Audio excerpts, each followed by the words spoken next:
3 train இடிச்சதுக்கு காரணம் அந்த interlocking சிஸ்டம்ல தான் பிரச்சனைன்னு சொல்லி உங்ககிட்ட எல்லாரும் சொல்லிட்டு இருக்காங்கல்ல. ஆனா அது இன்டர்லாக்கிங் சிஸ்டமோட பிரச்சனை கிடையாது. ஏன்னா அந்த ட்ராக் மாறுறதுக்கு முன்னாடியே கோரமண்டல் எக்ஸ்பிரஸ் வந்து டீரெயில் ஆகிடுச்சு, அதோட தடத்துல இருந்து புரண்டுருச்சு. எல்லாருமே உங்ககிட்ட சொல்லிட்டு இருக்கிறது உண்மை கிடையாது. அது ஆல்ரெடி டீரெயில் ஆயிடுச்சு அப்படிங்கறது வந்து ரயில்வே ஸ்டேஷன்ல இருக்கிற லாகர்ல ரெஜிஸ்டர் ஆகி இருக்குது அப்படின்னு சொல்லிட்டு ஏகே மஹந்த் அப்படின்னு சொல்லப்படுற ஒரு சீனியர் ரயில்வே எக்ஸிக்யூட்டிவ் ஒரு 5 மெம்பர் கமிட்டியை வந்து கவர்மெண்ட் அமைச்சிருந்தாங்க. எதனால இந்த ஆக்சிடென்ட் நடந்துச்சுன்னு சொல்லுங்கன்னு. அந்த கமிட்டியில இருந்த ஒரு பர்டிகுலர் நபரே ஒரு நோட் எழுதி ஒரு மிகப்பெரிய ரெவலேஷனை வந்து ஊரு ஃபுல்லா பரப்பி இருக்காரு.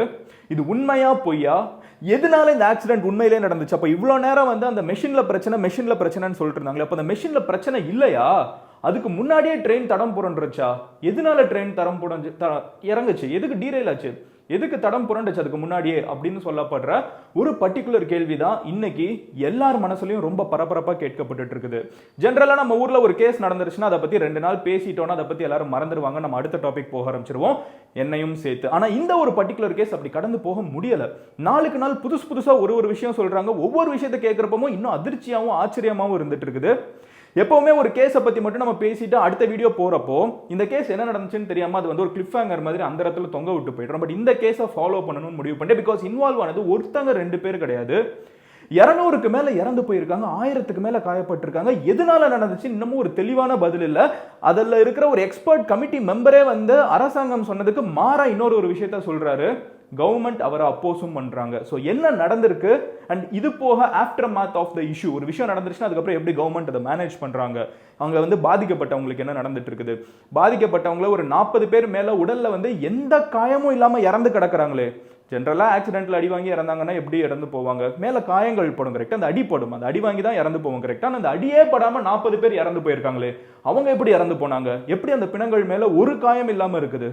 இந்த மாதிரி பல கேள்விகள் பல பதில்கள் ஒவ்வொன்றா பார்க்க ஆரம்பிப்போம். இவ்வளவு நாள் நம்ம கிட்ட சொல்லப்பட்டது என்ன, அந்த ட்ரெயின்ல வந்து போயிட்டு இருக்கிற வழியில முன்னாடி வந்து ஒரு இன்டர்லாக்கிங் சிஸ்டம் இருக்குது. இந்த இன்டர்லாக்கிங் சிஸ்டம் அப்படின்னு சொல்லப்படுற மெஷின் தான் வந்து ட்ரெயின் நேரா போகணுமா, ரைட் சைட் போகணுமா, லெஃப்ட் சைட் போகணுமா, எந்த ட்ராக்ல போகணும் அப்படிங்கிற எல்லாத்தையுமே டிசைட் பண்ணும். இது வந்து ஒரு ஆட்டோமேட்டட் சிஸ்டம். இதுல பிரச்சனை வர்றதுக்கு வாய்ப்பே இல்லை.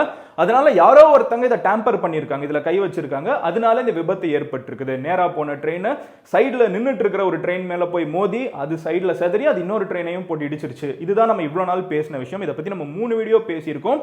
3 வீடியோலயுமே இந்த ஒரு பர்டிகுலர் கிரக்ஸை தான் வச்சு நம்ம பேசியிருக்கோம். நம்மளுக்கு எப்படி தெரியும், நம்ம போய் பார்த்தோமா, கிடையாது. நம்ம கிட்ட சொன்னது வந்து ரயில்வே அத்தாரிட்டிஸ் தான். இந்த விபத்து நடந்த உடனே வந்து இந்தியன் கவர்மெண்ட் வந்து ரயில்வே அத்தாரிட்டிஸ் கிட்ட எப்படி நடந்துச்சுன்னு சொல்லுங்க அப்படின்னு சொல்லி கேட்டப்போ ஒரு 5 மெம்பர் கொண்ட கமிட்டி அமைச்சாங்க. இந்த 5 பேர் கொண்ட குழுல வந்து எக்ஸ்பர்ட்ஸ், ரயில்வே எக்ஸ்பர்ட்ஸ், இதுக்கு முன்னாடி ஆக்சிடென்ட்ஸை கவனிச்சவங்க அப்படின்னு சொல்லிட்டு நிறைய பேர் இருக்காங்க. அதுல இருக்கிற ஒரு பர்டிகுலர் நபரோட பேர் தான் AK மஹாந்தா அப்படின்னு சொல்லப்படுற ஒரு சீனியர் மெம்பர். இந்த கமிட்டியில இருக்கிற ஒரு சீனியர் மெம்பர். இவர் என்ன சொல்றாருன்னு பாத்தீங்கன்னா, அந்த 5 மெம்பர் கொண்ட கமிட்டி தான் வந்து ஆமா இது வந்து மெஷின் ப்ராப்ளம் கிடையாது, மெஷின்ல வந்து ஒரு தப்பான சிக்னல் கொடுக்கப்பட்டிருக்குது, அதனால ட்ரெயின் சைட்ல போயிருக்குது அப்படிங்கறத சொன்ன கமிட்டி மெம்பர்ஸ். ஓகேவா, இதுல AK மஹந்தாவும் இருந்திருக்காரு. அவரும் நம்ம கிட்ட சொல்லப்பட்ட வெர்ஷன்ல சைன் போட்ட ஒரு பர்டிகுலர் நபர். ஆனா அதுக்கப்புறம் அவர் என்ன பண்றாருன்னு பாத்தீங்கன்னா ஒரு நோட் ரிலீஸ் பண்றாரு. இந்த நோட்ல இவர் என்ன சொல்றாருன்னு பாத்தீங்கன்னா, எல்லா ரயில்வே ஸ்டேஷன்லயுமே டேட்டா லாக் மானிட்டர் அப்படின்னு சொல்லப்படுற ஒரு பர்டிகுலர் விஷயம் இருக்கும். இது வந்து ஃபிளைட்ல இருக்கிற ஒரு பிளாக் பாக்ஸ் மாதிரி. ஒரு ஃபிளைட் விபத்து ஆயிடுச்சுன்னா முதல்ல அந்த பிளாக் பாக்ஸை தான் தேடி பிடிக்கணும்னு நினைப்பாங்க. பிகாஸ் அந்த பிளாக் பாக்ஸ்க்குள்ள எல்லா டேட்டாவுமே ரெஜிஸ்டர் ஆயிருக்கும். அந்த ஃபிளைட் எங்க போச்சு, எப்படி விழுந்துச்சு, எதனால விழுந்துச்சுங்கிற எல்லா டேட்டாவும் இருக்கும். அந்த மாதிரி ஒரு ரயில்வே ஸ்டேஷன்ல என்னென்ன நடந்துட்டு இருக்குங்கிறத வந்து இந்த டேட்டா லாக் மானிட்டர் அப்படின்னு சொல்லப்படுற ஒரு பர்டிகுலர் டிவைஸ்ல ரெஜிஸ்டர் ஆயிட்டே இருக்கும். இந்த டிவைஸோட டேட்டா படி நீங்க பாத்தீங்கன்னா நீங்க சொல்ற மாதிரி சிக்னல் கொடுக்கப்பட்டிருக்குது, அதுக்கப்புறம் ட்ரெயின் சைட்ல போயிருக்குது. அதுக்கெல்லாம் முன்னாடி கோரமண்டல் எக்ஸ்பிரஸ் வந்து 128 km/h ஸ்பீட்ல வந்துட்டு இருக்கு. அப்ப நான் 138 போன வீடியோல சொல்லிட்டேன், சாரி, அது 138 கிடையாது, 128. 138ங்கிறது ஓவர் ஸ்பீடிங் ஆயிடும். ஸோ 130 தான் இருக்கணும், அது 128 ஆல்மோஸ்ட் டாப் ஸ்பீடு கிட்ட வந்துட்டு இருந்துச்சு. ஸோ இந்த 128 km/h வந்துட்டு இருந்த கோரமண்டல் எக்ஸ்பிரஸ் வந்து அந்த ஸ்டேஷன்லேயே நிற்கக்கூடிய ட்ரெயின் கிடையாது.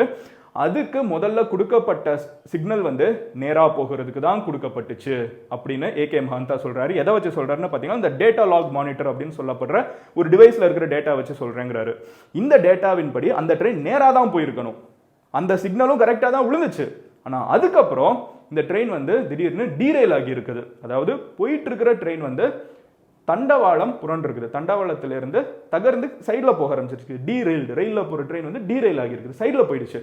இது சைடில் போயிடுச்சுன்னு தெரிஞ்சதுக்கு அப்புறம் தான் சைடில் இருக்கிற இன்னொரு டிராக்கு, அதாவது தண்டவாளத்து மேலேயே போகாமல் தண்டவாளத்துலேருந்து சைடில் போயிடுச்சு. ஓகேவா, ட்ரெயின் ட்ராக்ல இருந்து விலகி கீழே போயிடுச்சு. நம்ம எல்லாருக்குமே தெரியும், ஒரு ட்ரெயின் வந்து ட்ராக்ல மட்டும் தான் ஓட முடியும், சைடில் கல் ஜல்லி எல்லாமே இருக்கும் கரெக்டா. அந்த மாதிரி டீரெயில் ஆயிடுச்சு. டீரெயில் ஆகி தடம் புரண்டு போகுது, அதாவது அதோட பாத் வந்து மாறுது அப்படின்னு தெரிஞ்ச உடனே, கண்டமானிக்கு போகுதுன்னு தெரிஞ்ச உடனே தான் சிக்னல் வந்து அதுக்கப்புறம் தான் மாற்றப்பட்டிருக்குது.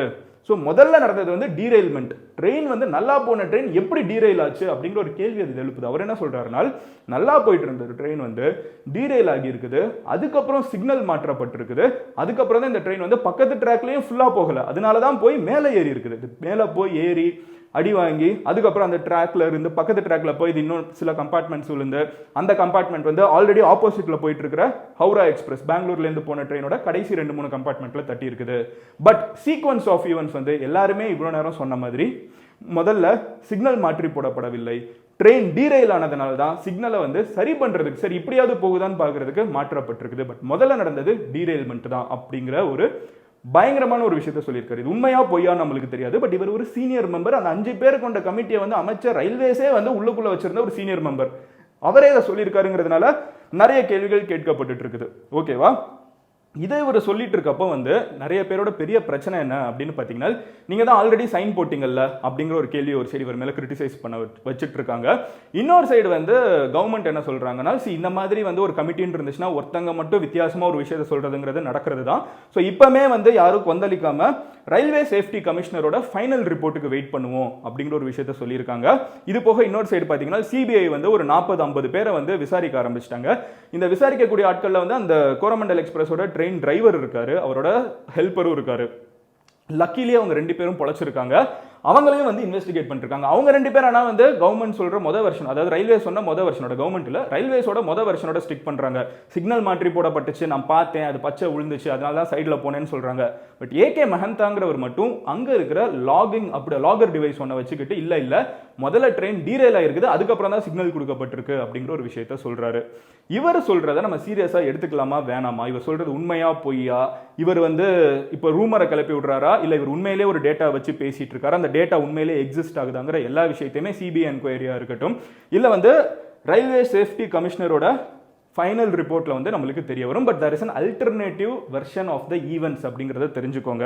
இதுக்கு நடுவுல பாத்தீங்கன்னா இன்னொரு ஒரு பிரச்சனை வருது. இது பாகிஸ்தானோட சதி அப்படின்னு சொல்லிட்டு சில இன்டர்நெட்ல சில நியூஸ், அப்புறம் வந்து இது வந்து ஏதோ தீவிரவாத அமைப்பு பண்ணிட்டாங்கன்னு சொல்றது. இது போக பெரிய ஹைலைட், கிட்ட வந்து மசூதி இருக்குது, அந்த மசூதியில இருந்து தான் வந்துட்டாங்கன்னு சொல்லிட்டு ஒரு ஏரியல் போட்டோ. அது என்ன காமெடின்னு பாத்தீங்கன்னா, அது மசூதியே கிடையாது, அங்க இருக்கிறது ஒரு இஸ்கான் கோவில். அதுக்குள்ள மதத்தை வச்சு ஒரு ஒரு தெரியும்ல, இந்த மாதிரி சில பேர் பண்ணிட்டு இருப்பாங்க, அதையே பண்ணிட்டு இருக்காங்க.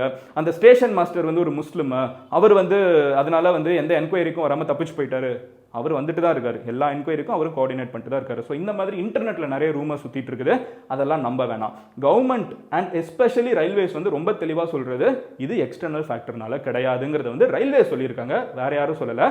ரயில்வேஸா என்ன சொல்றாங்கன்னு பார்த்தீங்கன்னா, இதில் தீவிரவாத அமைப்போ இன்னொரு பர்டிகுலர் கூட்டம் அப்படின்னு யாருமே இன்வால்வ் ஆகல. இது வந்து ஒரு பிரச்சனை, இது எதனாலங்கிறத நம்ம கண்டுபிடிப்போம், என்கொயரி போயிட்டு இருக்குதுங்கிறது தான் சொல்றாங்க. இறந்தவங்க இது வரைக்கும் எத்தனை பேர் இருக்காங்க? ஓகே, என்கொயரிலாம் ஒரு சைட் போயிட்டு இருக்குது. பட் இறந்தவங்களோட ஆக்சுவல் எண்ணிக்கை தான் என்ன? 288 பீப்புள் இறந்து போயிருக்காங்க. இதுல 40 பேர் வந்து உடம்புல காயமே இல்லாம இறந்து கிடக்குறாங்க. ரொம்ப பெரிய ஆச்சரியம். எப்படி காயமே இல்லாம ஒருத்தங்க இறந்து போக முடியும்? பிகாஸ் ஒரு விபத்துல வந்து அந்த த்ரஸ்ட்ல முன்னாடி தூக்கி போடப்பட்டு பின்னாடி இடிக்கப்பட்டு, அண்ட் இந்த ட்ரெயின் வந்து ஒரு அயன் ஓர் குட்ஸ் ட்ரெயின் மேல இடிச்சிருக்குது. அந்த குட்ஸ் ட்ரெயின் ஒன்று நினைச்சு அதுக்குள்ள இருக்கிறது அயன் ஓர், இரும்பு ஃபுல்லா. ஸோ அந்த இரும்பு, அதுக்கு பதிலாக மணல் இருந்தா கூட இவ்வளவு மரணங்கள் ஏற்பட்டிருக்காது. அது அந்த நேரத்துக்கு வந்து அங்கே இரும்பு வேற இருந்திருக்குது. அந்த த்ரஸ்ட்ல போய் இடிச்சதுல தான் நிறைய பேர் இறந்து போயிருக்காங்க. இன்ஃபேக்ட் நிறைய பேரோட உடல்கள் வந்து மேங்கிள் ஆயிருக்குது. இன்னமுமே வந்து கிட்டத்தட்ட 82 உடல்களை வந்து ஐடென்டிஃபையே பண்ண முடியல. 82 உடல்களை ஐடென்டிஃபை பண்ண முடியாம இந்த உடல்கள் எல்லாத்தையுமே வந்து போட்டோ எடுத்து கவர்மெண்ட், ஒடிஷா கவர்மெண்ட் வந்து வெப்சைட்ல போட்டிருக்காங்க. அவங்களோட பாடியோட டிஎன்ஏ டெஸ்ட் எல்லாம் எடுத்து வச்சிருக்காங்க. ஸோ யாராவது ஒருத்தங்க எங்களோட உடலை காணோம், என்னோட சொந்தக்காரனை காணோம், பையனை காணோம், கணவனை காணோம் அப்படி இப்படின்னு சொல்லிட்டு வந்தாங்கன்னா, இவங்களோட டிஎன்ஏ எடுத்துட்டு அவங்களோட, சரி கணவன் வராதா, அப்பா பையன், இந்த மாதிரி யாராவது ஒருத்தவங்களோட டிஎன்ஏ எடுத்துட்டு டெஸ்ட் பண்ணி பார்க்குறப்ப மேட்ச் பண்ணி ஒரு உடலை கொடுக்கறது. ஏன்னா முகம் கிடையாது, செதஞ்சு போயிருக்காங்க, உடல் வந்து செதறி கிடக்குது. அந்த மாதிரி ஒரு கஷ்டமான நிலைமையில இருக்கும். இப்படி ஒரு விபத்து ஏற்பட்டிருக்கப்ப 40 பேர் மேல காயமே இல்லாம எப்படி இறந்து போனாங்க? விபத்து இல்லை, எப்படி காயமே இல்லாம இறந்து போனாங்கன்னு பார்க்குறப்ப மேபி ஒரு கம்பார்ட்மெண்ட்ல எலக்ட்ரிசிட்டி எங்கேயாவது அடிபட்டிருக்கா, எலக்ட்ரிசிட்டி பாஸ் ஆயிருக்கா, அதனால 40 பேர் வந்து காயமே இல்லாமல் இறந்து போயிருக்காங்களான்னு சொல்லி இன்னொரு கேள்வி நம்மளுக்கு இருக்குது. இதுல இன்னொரு விஷயம் பார்த்தீங்கன்னா, ஒருத்தர் வந்து நடந்த விபத்துல இருந்து ஒரு 200 மீட்டர் தள்ளி தூக்கி வாரி போடப்பட்டிருக்காரு. அவர் அங்கேருந்து எந்திரிச்சு போக முடியாம 3 நாள் கழிச்சு வந்து ஃபைனலி அவர் வந்து காப்பாற்றப்பட்டிருக்காரு. இன்னமும் காப்பாற்றப்படுறவங்க அங்க இங்க செதறி கிடக்கிறவங்க இருந்துட்டு இருக்காங்க. ஒரு ரயில்வே விபத்துனா நம்ம வந்து ஃபிளைட் மாதிரிலாம் கிடையாது, கண்ணு முன்னாடி நடக்குதுன்னு நினைச்சா கூட அதுல எவ்வளவு ட்விஸ்ட் இருக்கு பாருங்க. பக்கத்துல இருக்கிற விவசாயி வந்து சொல்றாரு, நீங்க யாருக்கெல்லாமோ காம்பன்சேஷன் தரீங்க, இறந்தவங்க, காயப்பட்டவங்க, டிராவல் பண்ணவங்களுக்கு கூட காம்பன்சேஷன் தரீங்க, எல்லா கம்பார்ட்மெண்ட்டும் என்னோட விவசாய பூமியில வந்து விழுந்திருக்குது, விளைய வச்ச நெல் எல்லாம் போச்சு, ஸோ எனக்கும் காம்பன்சேஷன் வேணும்னு ஒருத்தர் கேட்டுட்டு இருக்காரு. நியாயமா ஒருத்தர் காம்பன்சேஷன் கேட்கிறாருங்கிறப்ப ஃபேக்கா காம்பன்சேஷன். ஒடிசால வந்து ஒரு லேடி இருந்துகிட்டு தன்னோட கணவனும் இறந்துட்டாங்கன்னு பொய் சொல்லி 50,000 ரூபாய் கவர்மெண்ட் கொடுத்துருக்குது ஒரு 500 பேருக்கு. அதுல அவங்களும் வந்து ஃபேக்கா காசை வாங்கியிருக்காங்க. அதுக்கு ஹஸ்பண்டே வந்து மனசு கேட்காம போலீஸ் கிட்ட கம்ப்ளைண்ட் பண்ணி அந்த ஃபீமேல் வந்து அரெஸ்ட் பண்ணப்பட்டிருக்காங்க. ராபி நதியா அப்படின்னு சொல்லப்படுற ஒரு பர்டிகுலர் பர்சன். இவங்க வந்து அடிபட்டு 2 காலும் போயிடுச்சு. ஓகேவா, ரயில்வேல கால் 2ம் போய் வந்து அவங்க மயங்கி கிடக்குறாங்க. ஓகே, உடல் எடுக்க வந்தவங்க இருந்துக்கிட்டு இவங்க இறந்துட்டாங்கன்னு நினைச்சிட்டாங்க. ஏன்னா 2 கால் இல்லை, உடம்பெல்லாம் ரொம்ப செதஞ்சு கிடக்குது. ஸோ இவங்க இறந்துட்டாங்கன்னு நினைச்சிட்டு உடலாக சேர்த்து வச்சுட்டு ஒரு மார்ச்சரியில் போய் போட்டுறாங்க. கிட்ட இருக்கிற ஸ்கூல் தான் மார்ச்சரி, ஏன்னா மார்ச்சரி பத்தாது இவ்வளோ பேருக்கு, கிட்ட இருக்கிற ஸ்கூலில் போய் போட்டுடுறாங்க. இந்த நதியாங்கிறவங்க வந்து நினைவு வந்துடுது, கால் 2 கிடையாது, இவ்வளோ நாள் நல்லா நடந்துட்டு இருந்தவங்க, ஓடிட்டு இருந்தவங்க, கால் 2 கிடையாது, உடம்புல எனர்ஜியே கிடையாது, ஆனால் உயிர் இருக்குது, சுற்றி சுற்றி பிணங்களா இருக்குது. யோசிச்சு பாருங்க அவங்களுக்கு எப்படி இருந்திருக்கும்னு. பிணங்களுக்குள்ள அவங்க அப்படியே கடந்திருக்காங்க 2 நாளுக்கு பிணங்களுக்கு நடுவில் தண்ணி கூட வாய்க்கு கிடைக்காம அவங்கள ஒரு பணமா எல்லாரும் பார்த்துட்டு இருக்கப்ப அவங்க அதுக்குள்ளே கடந்திருக்காங்க. டெஸ்ட் பண்ண வராங்க போறாங்க, இவங்களால சவுண்டை கூட கொடுக்க முடியல. 2 நாள் கழிச்சு அந்த கடைசி எனர்ஜி அப்படின்னு சொல்லுவாங்கல்ல, அங்க இன்னொருத்தர் ஒரு உடலை வைக்க வர்றப்போ வந்த பையனோட காலை வந்து இவங்க பிடிச்சிருக்காங்க. அந்த பையன் பதறி அடிச்சு ஓடி இருக்கான். ஐயோ, என்ன இறந்தவங்களுக்கு நடுவில் ஒரு காலை ஒன்று பிடிக்குதுன்னு பார்த்தா கடைசியில் அவங்க உயிரோட தான் இருக்காங்கன்னு தெரியுது. இப்போ ராபி நதியா வந்து காப்பாற்றி கொண்டு போய் உங்களை மறுபடியும் வந்து ட்ரீட்மெண்ட்லாம் கொடுத்துட்டு இருக்காங்க. நான் சொன்னேன்ல 200 மீட்டர் தள்ளி ஒருத்தங்க தூக்கி வாரி போடப்பட்டிருக்காங்கன்னு. இந்த மாதிரி உள்ளுக்குள்ள இன்வால்வ் ஆன அவங்களோட கதைகளை கேட்கறதுக்கு ரொம்ப மனசு கஷ்டமா இருக்குது, இன்ஸ்பைரிங்கா இருக்குது, விடாமுயற்சி சில இடங்கள்ல இருக்குது, சோகங்கள் உச்சகட்டத்தில் இருக்குது. அங்கே லவ் லெட்டர்ஸ் நிறைய பார்க்க முடியுது, பாதி எழுதப்பட்ட லவ் லெட்டர்ஸ், கடைசி வரைக்கும் அது சேராமலே போயிடுது. இல்லை, இவ்வளோக்கும் நடுவில் நம்மளுக்கு இருக்கிறதுலே சோகமான விஷயம் என்னன்னு பார்த்தீங்கன்னா, நடந்து முடிஞ்சு கிட்டத்தட்ட 3-4 நாள் ஆயிடுச்சு. இன்னமும் எக்ஸாக்டா இதனால தான் நடந்துச்சுன்னு நம்மளால பாயிண்ட் பண்ண முடியல கரெக்டா. Of course government will take it's time. CBI enquiry இப்போ தான் ஆரம்பிச்சிருக்காங்க. சொன்ன மாதிரி லோகோமோட்டிவோட அந்த ட்ரெயினோட டிரைவர்ஸ் அவங்களே இருந்துகிட்டு ஒரு வெர்ஷன் சொல்றாங்க. ஆனால் அதே ரயில்வேல இருக்கிற கவர்மெண்ட் அப்பாயிண்ட் பண்ண ஐஆர்சிடிசி இந்தியன் ரயில்வேஸ் அப்பாயிண்ட் பண்ண கமிட்டியில் இருக்கிறவரே வேற ஒன்று சொல்றாரு. உள்ளுக்குள்ளே இப்படி முன்ன பின்ன வரதை வந்து கவர்மெண்ட் அண்டர்பிளே பண்றாங்க. இது காமன் தானே, வெயிட் பண்ணுங்க, ஃபைனலுக்கு வெயிட் பண்ணுவோன்னு. ஸோ நான் உங்ககிட்ட கேட்கணும்னு நினைக்கிறது என்னன்னு பார்த்தீங்கன்னா, இந்த ஒரு AK மஹந்தா அப்படிங்கிறவர் இருக்காருல்ல, அவர் சொல்றது வந்து லெஜிட்னு நினைக்கிறீங்களா? அவர் சொல்றதுல ஒரு நியாயம் இருக்குன்னு நினைக்கிறீங்களா? ஆனால் எனக்கு ஒன்று புரியவே இல்லை. நல்லா போயிட்டு இருக்கிற ட்ரெயின் எப்படி வந்து திடீர்னு டீரெயில் ஆகும்? நாளைக்கு நான் உங்களை ஒரு வீடியோவில் பார்க்குறேன். அண்ட் இந்த வீடியோவை நிறைய பேர்கிட்ட ஷேர் பண்ணுங்க. பிகாஸ் பிக்சர் இன்னும் பாக்கி இருக்குது, முடியலை. Reality is always stranger than fiction. நிஜம் கனவுகளுக்கும் அப்பாற்பட்டது. Love you all, take care, bye, cheers.